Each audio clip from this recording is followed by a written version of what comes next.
Baik, kita mulai materi kita pada sore hari ini terkait dengan koreksi fiskal ya teman-teman.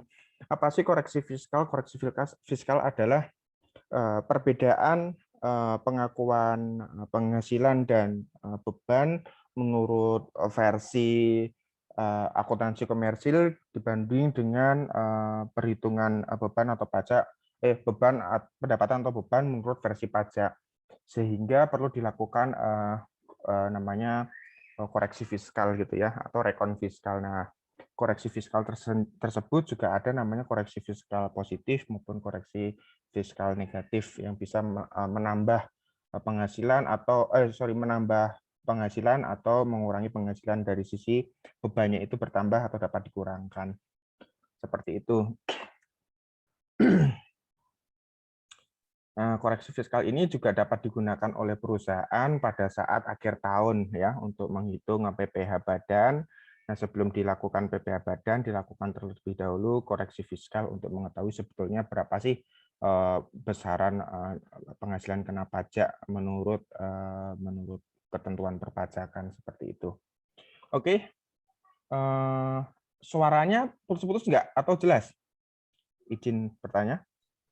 Jelas, Jelas, Pak, jelas. Ya, siap saya lanjutkan ya.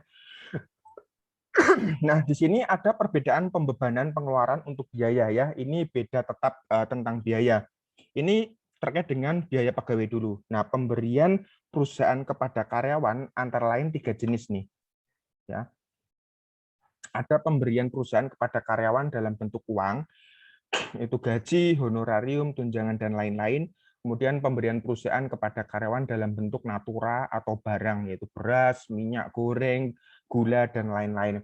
Kemudian pemberian perusahaan kepada karyawan dalam bentuk kenikmatan, ya, secara umum berupa fasilitas misalnya rumah dinas, biaya pengobatan, dan lain-lain itu disebut sebagai kenikmatan. Nah, di sini ini ada bold warna hitam, ini tolong diperhatikan betul-betul. Yang boleh dibebankan sebagai biaya untuk menghitung pajak hanya dalam bentuk uang ya. Ini paling gampang kita membedakan pembebanan pajak menurut fiskal maupun pembebanan pajak menurut pembukuan biasa. Sorry, apa nih? Kecoret.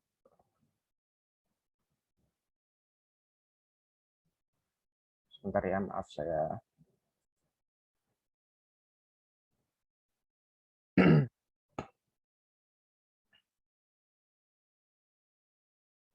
Ada yang masuk lagi. Nah, ini teman-teman tolong hafalkan clue-nya ini ya. Ini dihafalkan. Nah, secara umum dalam perkiraan biaya pegawai memakai kata-kata tunjangan. Nah, tunjangan bentuknya uang, misal tunjangan beras, itu bentuknya uang, teman-teman. Nah, biaya bentuknya barang, misalnya biaya beras gitu ya, yang biasa umum digunakan. Nah, yang dalam bentuk uang ini bisa dibebankan ya, ini ya, dihafalkan nih, yang boleh dibebankan sebagai biaya untuk menghitung pajak hanya dalam bentuk uang. Nanti saya kasih contoh-contohnya. Nah, ini pengeluaran untuk sumbangan. Ketentuan perpajakan mengatur antara lain pengeluaran untuk sumbangan tidak boleh dikurangkan sebagai biaya untuk menghitung laba kena pajak atau penghasilan kena pajak. Nah, ini kita juga hafalkan clue-nya. Kecuali ada beberapa sumbangan yang dinyatakan oleh Peraturan Menteri Keuangan dan atau Peraturan Dirjen Pajak dapat dibebankan sebagai biaya. Ini contohnya adalah sumbangan ya, sumbangan terkait kegiatan CSR ya, CSR terkait bantuan ya, bantuan bencana alam, misalkan bantuan COVID-19. Nah, biaya yang kita keluarkan untuk corporate social responsibility atau beban bantuan biaya penanganan COVID atau biaya gempa bumi ya, biaya yang terkait dengan bencana alam, biaya-biaya ini bisa kita bebankan sebagai pengurang pajak penghasilan badan. Artinya pengeluaran tersebut harusnya bisa kita manfaatkan sebagai pengurang penghasilan. Artinya nanti pajaknya bisa lebih kecil gitu ya. Nah, kemudian pajak penghasilan tidak boleh sebagai biaya. Ini jelas ya. Jadi ketentuan pajak mengatur antara lain pengeluaran untuk membayar pajak penghasilan tidak boleh dibebankan sebagai biaya untuk menghitung pajak. Nah, kan ada beberapa PPh tuh, PPh 21, PPh 23 ya, itu tidak boleh dibebankan sebagai pajak. Kemudian pengeluaran untuk kepentingan pribadi. Nah, ini kita apalin juga. Pengeluaran untuk kepentingan pribadi pemegang saham ya, pemilik modal, pengurus, dan lain sebagainya tidak boleh dikurangkan sebagai biaya untuk menghitung penghasilan kena pajak. Pengeluaran-pengeluaran lainnya yang secara lengkap menurut akuntansi pajak tidak boleh dibebankan sebagai biaya untuk menghitung laba kena pajak atas penghasilan kena pajak. Untuk jelasnya bisa dibaca di pasal 9 ayat Undang-Undang PPh ya. Undang-Undang Pajak Penghasilan, namun bisa dalami lagi di situ. Nah, ini saya kasih contoh yang gampang-gampang di sini untuk mempermudahkan ya. Nah, ini ada gaji pegawai. Menurut akuntansi perusahaan itu 100 juta. Nah, ini secara akuntansi pajak ini bisa diakui sebagai beban atau biaya karena kan bentuknya kan uang. Jadi tidak perlu dikoreksi. Demikian juga dengan tunjangan beras. Tunjangan beras kan sifatnya kan ke uang ini. Uang, bukan barang. Yang barang itu biasanya bunyinya itu biaya. Nah, teman-teman kalau teman-teman sebagai menghitung pajak badan atau teman-teman nanti bekerja di Direktorat Jenderal Pajak, teman-teman sebagai PNS nih di Direktorat Jenderal Pajak, amin. Nah, teman-teman juga bisa konfirmasi sifat tunjangan ini seperti apa. Apakah diberikan dalam bentuk uang, apakah diberikan dalam bentuk barang. Nah, teman-teman bisa tanyakan itu, minta dokumen pendukungnya. Nah, ini biaya beras karyawan. Nah, beras ini kan diberikan dalam bentuk barang, ya. Ini bisa dikoreksi. Ya, 6 juta nih dikoreksi jadinya 0. 0. Kemudian tunjangan kan bentuknya kan uang, ini bisa sebagai beban nih. Kemudian biaya angkut barang, kita pahami aja pelan-pelan nggak apa-apa. Nah, biaya angkut barang ini kita konfirmasi. Ini apa ini? Ini terkait dengan kenikmatan atau bagaimana? Nah, ini dikurangkan nih. Sorry, ini bisa dibebankan nih biaya angkut barang. Kemudian biaya transport karyawan ya. Ini dikoreksi ya. Karena tadi kan ini terkait dengan yang atas nih, biaya transport karyawan itu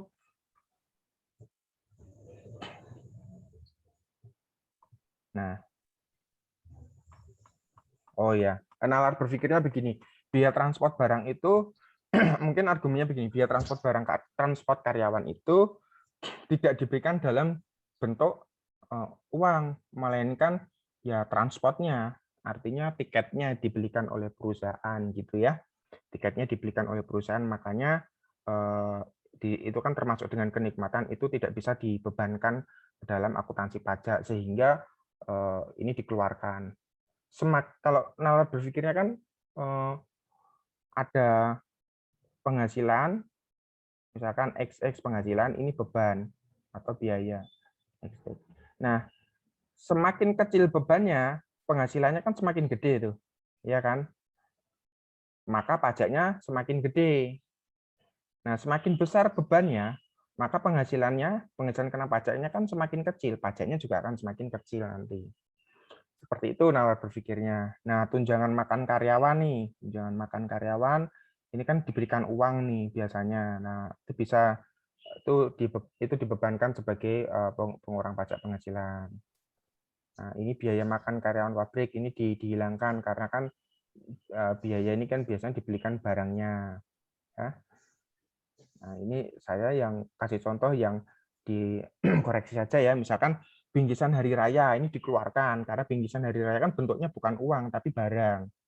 Nah, honor dokter itu kan kita membayar dokternya. Kita tidak memberikan uang terhadap pegawainya, tapi kita kasih honor ke dokternya. Itu kan termasuk kenikmatan. Demikian pula dengan seragam dan biaya seragam karyawan ya.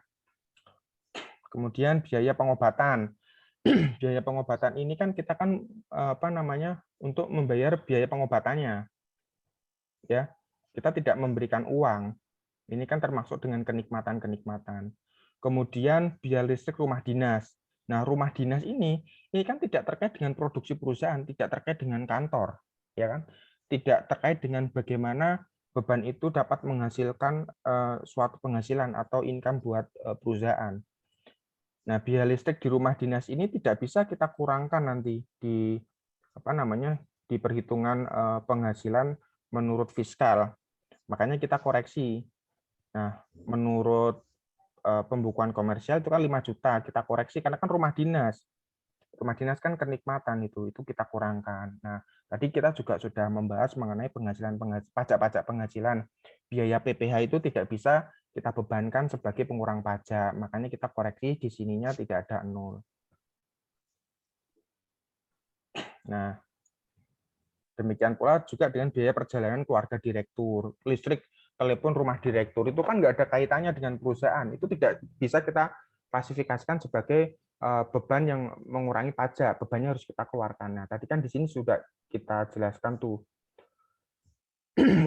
Nih, pengeluaran untuk kepentingan pribadi itu tadi, pemegang saham, pemilik modal, pengurus, ya termasuk direksi tadi, itu tidak boleh dikurangkan sebagai biaya ya untuk menghitung penghasilan. Makanya biaya dalam klasifikasi akuntansi komersial dia lebih gede dibanding biaya menurut pajak. Nah, lebih besar dibanding menurut pajak karena kan tadi kita sudah melakukan koreksi tuh. Kita keluarkan tuh mana yang nggak boleh dibebankan. Nah, semakin sedikit beban, maka penghasilan perusahaan semakin besar dong, ya nggak? Nah, semakin besar penghasilan, maka pajaknya akan semakin besar juga nanti. Ya. Kalau dulu itu PPh badan itu kalau nggak salah kan 25% ya. Katakan ini penghasilannya 1 miliar ya, 1 miliar. Nah, berarti kan ngitungnya nih 1 miliar dikurangi kalau menurut fiskal ya. Kalau menurut fiskal kan 1 miliar dikurangi 202 ini ya kan. Nanti ketemu tuh. Berarti kan sekitar 790 sekian kan juta. Ini penghasilan kena pajak nanti. Nah, tapi dengan adanya pandemi ini ada peraturan-peraturan baru tuh. Jadi tarif pajak untuk beberapa perusahaan, beberapa industri itu beda-beda. Udah ada pengurangnya. Jadi ada relaksasi lah apa istilahnya. Kalau dulu lebih besar 25%, sekarang ada turun bisa 20%, bisa 15%. Nah, kita baca peraturan perpajakan yang terbaru. Sampai di sini cukup jelas? Jelas, Pak. Ya, saya lanjutkan ya. Ya. Nah, ini perbedaan waktu atau metode cara menghitung biaya ya. Nanti ada metode penyusutan aktiva tetap, penilaian persediaan, penyisian piutang tak tertagih. Nanti teman-teman lebih detail pelajari mengenai penyusutan aktiva ya. Ini kemungkinan akan saya keluarkan nih. Nah, ada juga persediaan dan piutang tak tertagih. Nanti teman-teman baca teman-teman harus tahu, tapi nanti lebih fokus ke sini. Nah, penyusutan aktiva tetap, menghitung penyusutan aktiva tetap yang dipakai untuk menghitung pajak tidak sama dengan metode penyusutan akuntansi perusahaan. Ya, penyusutan aktiva tetap menurut akuntansi antara lain ada memakai taksiran umur ekonomis, memakai nilai residu. Nah, menurut perpajakan dia tidak mengenal ini. Ya, akuntansi pajak itu tidak mengenal terkait nilai residu dan umur ekonomis. Dia mengenalnya hanya metode garis lurus dan metode saldo menurun. Ini ya. Nih.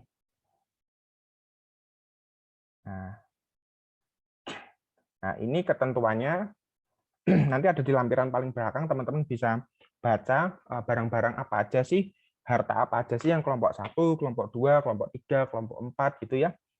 Nah, ini ketentuannya seperti ini. Nah, kelompok 1 masa manfaatnya 4 tahun, 8 tahun untuk kelompok 2, 16 tahun untuk kelompok 3, 4 tahun untuk kelompok 4 itu 20 tahun ya. Untuk kelompok harta bangunan permanen itu 20 tahun, tidak permanen itu 10 tahun. Nah, kalau di perusahaan-perusahaan BUMN yang plat merah sih biasanya kebijakannya sih mereka sudah mengikuti ini biasanya. Masa manfaatnya mengikuti perpajakan biasanya. Hanya saja waktu penyusutannya yang bisa berbeda. Nah, ini tarif-tarifnya ya. Ini dipahami. Nah, untuk gampangnya saya kasih contoh nih. PT Anugrah membeli sepeda motor pada tanggal 1 Januari 2010. Perhatikan tanggalnya betul-betul kalau menghitung penyusutan ya. Dengan harga 200 juta.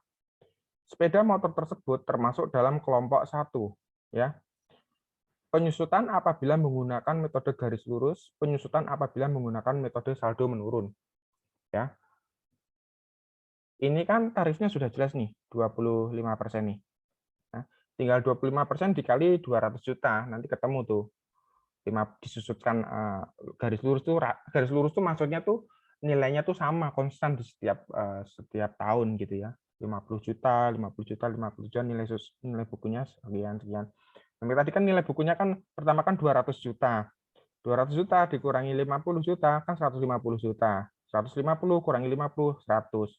100 kurangi 50, 50. 50 kurangi 50. Jadi pada tahun 2013 nilai bukunya 0. Nah, bedanya dengan saldo menurun, itu dia itu penyusutannya itu apa namanya, pembaginya itu 2 kali lipatnya gitu. Nah, karena kan ini kan kalau saldo menurun kan 50 nih. Ya. 50% maksudnya. Nah, di tahun 2010 50% kali 200 juta, beban penyusutannya kan 100 juta. 200 kurangi 100, nah nilai sisa bukunya kan 100. Nah, 100 ini disusutkan lagi nih di sini. 100 kali 50, di sini kan 50 juta. Nah, 50 juta, tadi kan 100 juta dikurangi 50 juta, sisa 50 juta. Nah, 50% dari 50 juta berapa? 25 juta kan. Nah, 25 juta ini sebagai pengurang 50 juta. Nilai sisa buku di tahun 2012, 25 juta. Di tahun 2013, 25 juta ini harus habis disusutkan seluruhnya, yaitu sebesar ini tadi. Itu bedanya saldo metode garis lurus dan metode saldo menurun. Ya. Nah, ini dipahami nih tanggal-tanggalnya. Misalkan toko Barokah ya, PT Barokah membeli sepeda motor pada tanggal 21 April 2010 dengan harga 240 ya, 240 juta. Sepeda motor tersebut termasuk dalam kelompok 1. Nah, pada tahun 2010 berarti penyusutannya kan adalah 9/12. Kenapa 9/12? Karena dia belinya itu di bulan April. Ya. Coba kita hitung. April ya. April, Mei, Juni, Juli, Agustus, September, Oktober, November, Desember. Dari April ke Desember itu kan ada 9 bulan toh. Jadi 9/12 kali 25%. Nah, cara ngitungnya sama kayak yang tadi.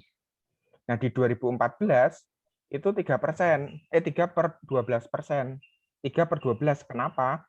Karena kan nanti kan penyusutannya kan habis di Januari, Februari, Maret. Karena kan tadi kita menyusutannya per bulan April ya. Begitu. Bisa dipahami sampai sini?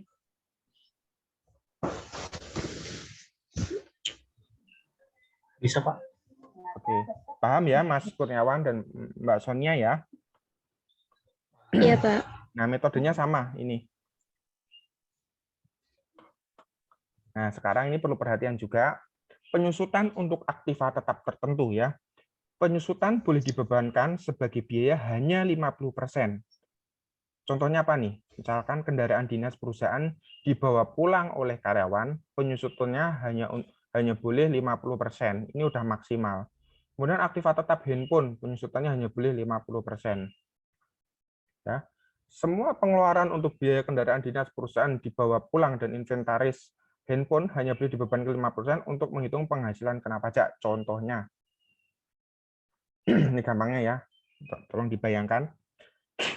PT Blimbing bulan Maret 2010 membeli kendaraan termasuk kelompok 1, harga 180 juta. Kendaraan tersebut dibawa pulang oleh karyawan. Ya, kita perhatikan tadi di bulan Maret ya belinya. Berarti kita susutkan mulai Maret. Maret, April, Mei, Juni, Juli, Agustus, September, Oktober, November, Desember. 10 ya. Nah, 10 bulan. 10/12 kali 25%. Ya. Kita hitung seperti tadi. Nanti ketemu di akhir penyusutan di 2012 hanya boleh disusutkan 45 juta dikali 50% sebesar ini ya. Jadi kan kita hitung dulu tuh seperti biasanya.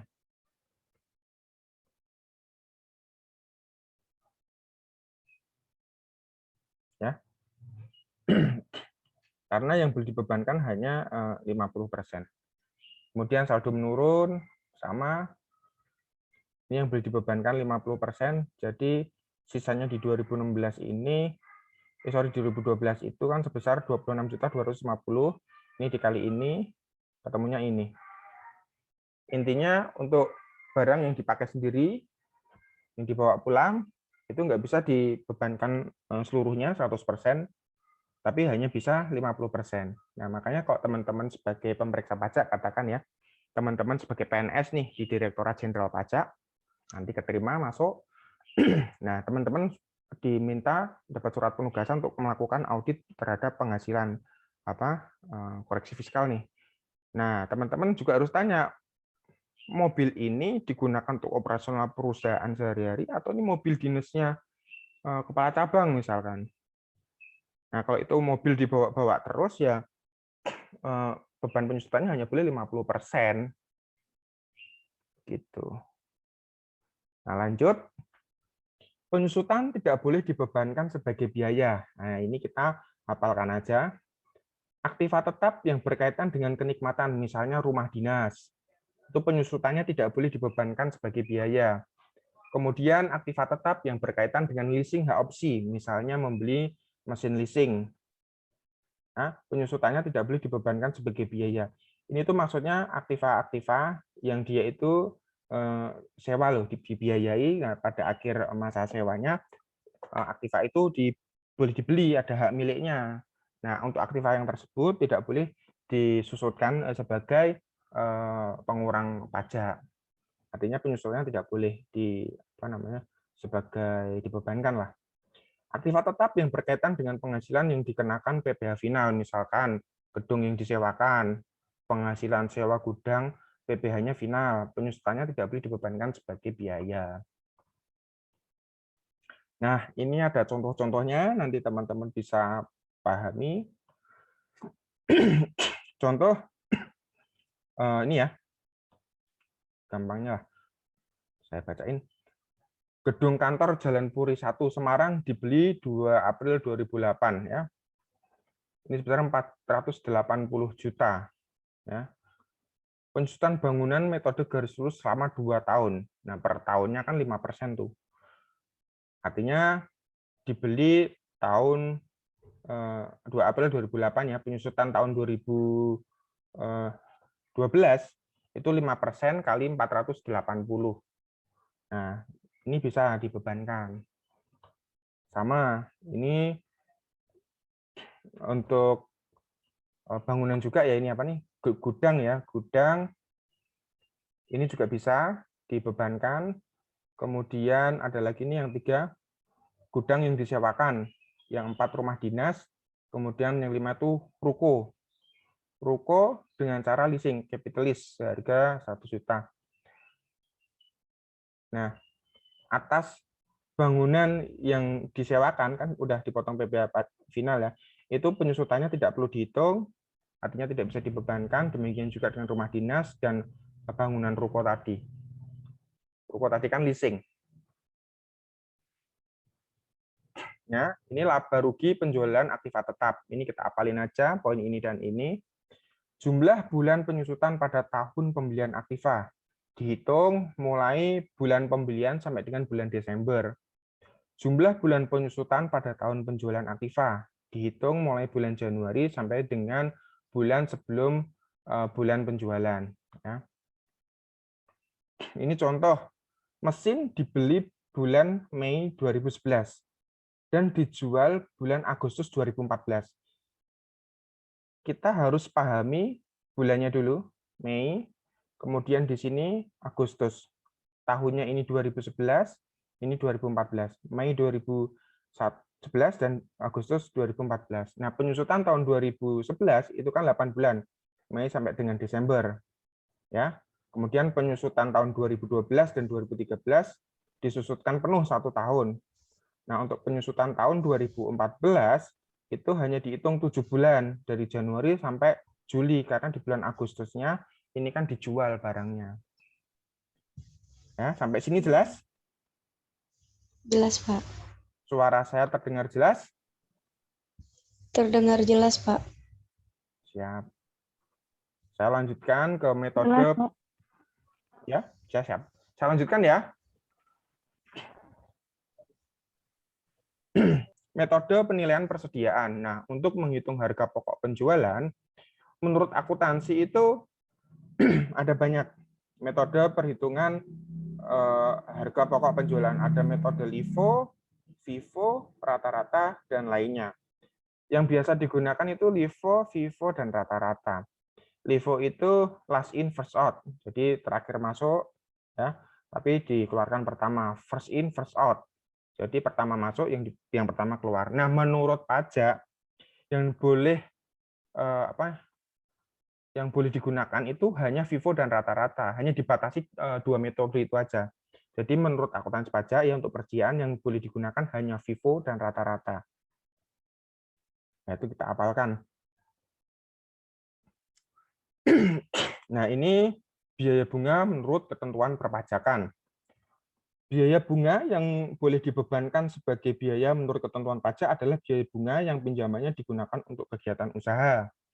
Apabila di samping mempunyai pinjaman juga mempunyai tabungan dan atau deposito, maka biaya bunga sebagian tidak boleh dibebankan sebagai biaya, yaitu sebesar jumlah deposito dan atau tabungan dibagi jumlah pinjaman dikalikan biaya bunga. Nah, rumusnya seperti ini nih. Deposito tambah tabungan dibagi pinjaman kali biaya bunga. Ini contoh gampangnya. PT Bersatu dalam tahun 2010 ya, bulan Januari sampai dengan bulan Desember, mempunyai pinjaman 800 juta, bunganya 20% setahun. Dan mempunyai deposito 100 juta, bunganya 10% setahun. Kemudian dia juga mempunyai tabungan 50 juta, bunganya 8%. Nah, hitung biaya bunga yang tidak boleh dibebankan menurut ketentuan perpajakan. Kita hitung dulu pertama, biaya bunga dalam 1 tahun itu 20%, kali 800 juta, ketemu ini 160 juta. Nah, biaya bunga yang tidak boleh dibebankan adalah ini tadi, deposito, ya, kemudian ditambah tabungan, dibagi pinjaman ini, dikali ini. Ya. Hasilnya segini. Jadi, biaya bunga yang boleh dibebankan itu adalah totalnya tadi ini, ya, dikurangi ini. Ya, biaya bunga yang boleh dibebankan hanya sebesar 130 juta. Step-stepnya seperti itu. Saya lanjut.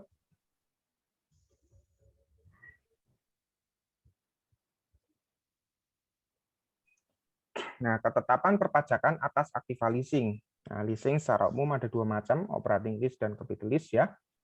Operating lease perlakuan perpajakannya sama dengan sewa menyewa biasa. Berarti untuk operating lease akuntansi pajaknya sama dengan akuntansi perusahaan atau akuntansi komersial. Nah, capital lease nih yang beda. Capital lease itu perlakuan perpajakan menurut akuntansi pajak tidak sama dengan akuntansi komersial. Bagi leasing ya, yang membeli aktiva leasing, leasing tidak boleh membebankan penyusunan aktiva leasing, diganti lease boleh membebankan angsuran leasing sebagai biaya angsuran. Ya. Kemudian pokok hutang leasing, angsuran pokok hutang leasing, tambah fee leasing, dan bunga leasing. Nah, ini contohnya ya, PTA bulan Januari 2011 membeli kendaraan Kijang dengan cara leasing selama 5 tahun. Nah, ini syarat-syaratnya. Pembayaran angsuran pokok hutang leasing sebesar 3.000 per bulan selama 1 tahun, ya kan? Itu kan 12 kali 3 juta ya, 36 juta, 36 kali 5 tahun jadi 180 juta. Kemudian membayar fee leasing setiap bulan itu sebulannya kan 1.500.000, setahunnya 18 juta. Kemudian bunga leasing setiap bulannya kan 500.000, setahunnya kan 6 juta. Jadi kita ngitung disetahunkan dulu. Akhir tahun PTA melakukan penyusutan kendaraan leasing 45 juta.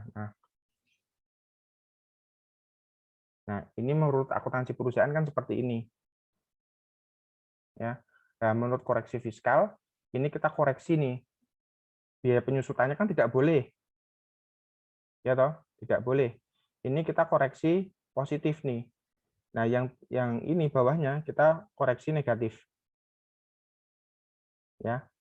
Ini kan 45 juta menurut akuntansi perusahaan boleh. Nah, menurut pajak nggak boleh, ini dikurangkan jadi 0. Nah, biaya angsuran leasingnya nih. Nah, menurut pajak ini bisa sebagai penambah beban.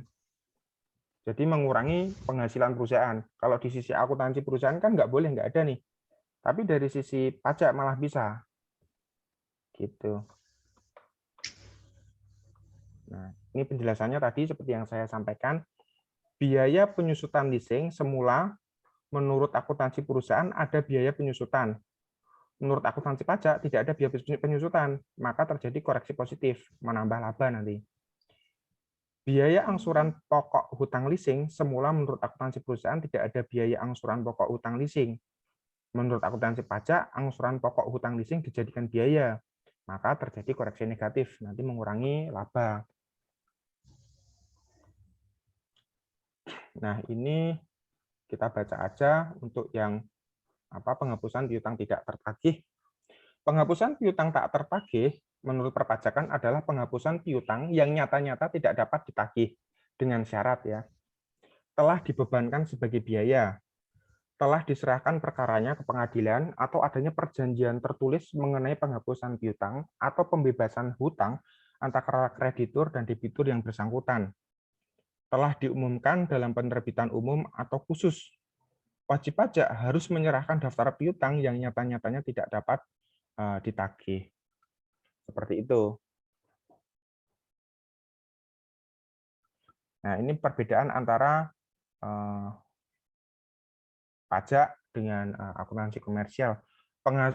Penghapusan piutang tidak tertagih ini kan sama dengan beban kerugian sebetulnya. Ya nggak, teman-teman? Iya kan?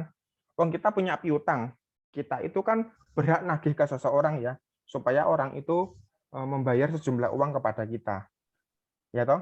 Nah, nyata-nyatanya gagal bayar, seseorang itu tidak bisa membayar hutang ke kita, tidak bisa membayar hutangnya ke kita. Jadi tidak ada uang masuk nih ke kita. Nah, secara akuntansi itu kita hapus bukukan. Nah, hapus bukukan itu kan ada metodenya dengan pencadangan atau penyisihan tuh. Nah, ketika dihapus sama saja kita mengakui adanya beban kerugian. Karena kan piutangnya tidak tertagih, asetnya kan berkurang. Jadi ada beban kerugian. Nah, menurut pajak itu bisa sebagai beban, diakui sebagai beban atau pengurangan penghasilan, tapi ada syarat-syaratnya ini tadi ya. Ini harus dipenuhi supaya itu bisa diakui sebagai pengurang pajak penghasilan. Maksudnya pengurang penghasilan, diakui sebagai beban. Nah, ini tadi kelompok-kelompoknya, kelompok harta untuk penyusutan, kelompok 1, kelompok 2, teman-teman bisa baca sendiri. Jenis-jenis harta atau jenis asetnya apa saja. Oke, sampai di sini cukup jelas, Ibu Sonia? Jelas, Pak. Oke, Anggra ini cukup jelas? Jelas, Pak. Ada yang mau ditanyakan?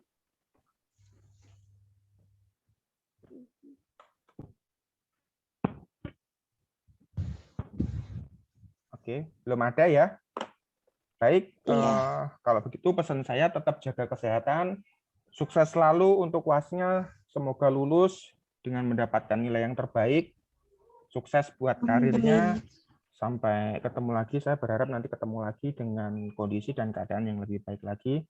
Teman-teman sudah menjadi manajer, sudah menjadi analis, sudah menjadi pejabat, saya akan sangat enjoy, sangat senang kalau melihat teman-teman berhasil. Baik, kuliahnya saya akhiri ya. Selamat sore, wassalamualaikum warahmatullahi wabarakatuh. Salam sejahtera, sehat selalu, sukses selalu. Terima kasih ya. Terima kasih, Pak. Waalaikumsalam warahmatullahi wabarakatuh.